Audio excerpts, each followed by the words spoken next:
Hej, velkommen til Etanitten. I dag har vi aftens hovedperson, Tudor, en pige. Og det skal siges, herover går Tudorens datter i dagpleje. Så lad os komme indenfor.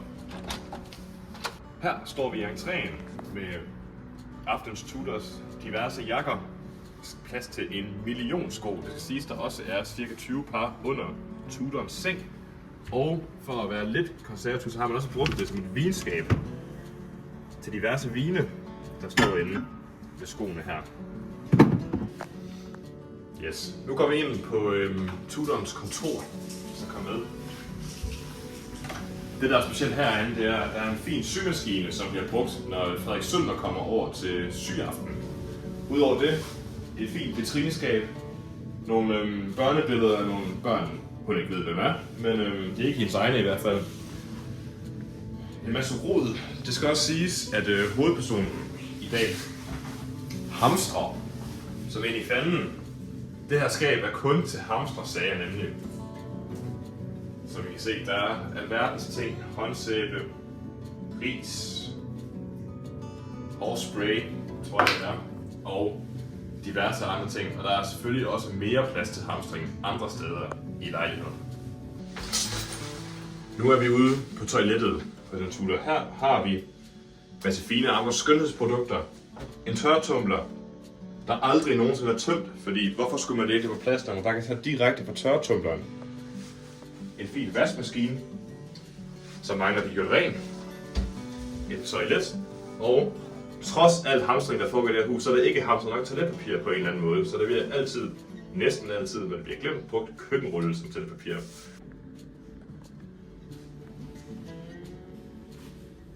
Nu kommer vi så til stuen, og aftens hovedperson har haft en hyggelig aften i går, kan man se. Og ellers så kan man jo se, at det roder lidt med underbukser, sokker lidt over det hele. Igen, hjemmelavet stearinlys. Den har vi snakket om.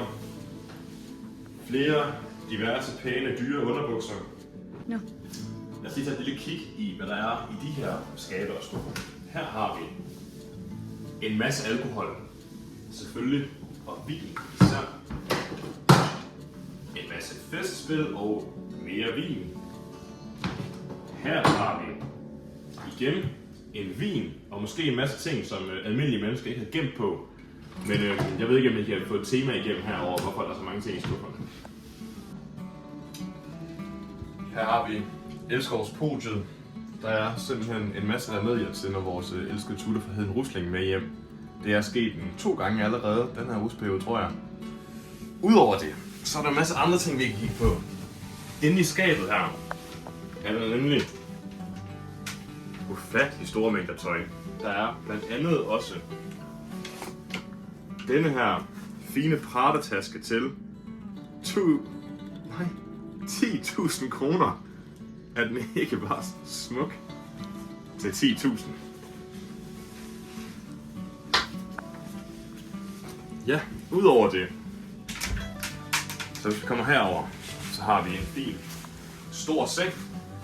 Vi har mere vin, simpelthen nogle, jeg ved ikke hvad der er dernede egentlig, produkter. En masse fine produkter. Og endnu flere produkter. Skal vi tage et kig under sengen, hvad der må gemme sig der? Kan I gætte, hvad der er under sengen? Måske. Shit, den er tung. Der er flere produkter under sengen. Nå, tiden er kommet til, at vi skal finde ud af, hvem det er, der bor her. Så skal vi ikke se et lille smugkig på, hvem det er? Ikke endnu. Kom. Kom. Ikke endnu. Det er Mie. Og hendes hund Rut. Og du tager en ny. Nej, vi bruger dem her. Det er selvfølgelig vores rusmor Mie, som bor her.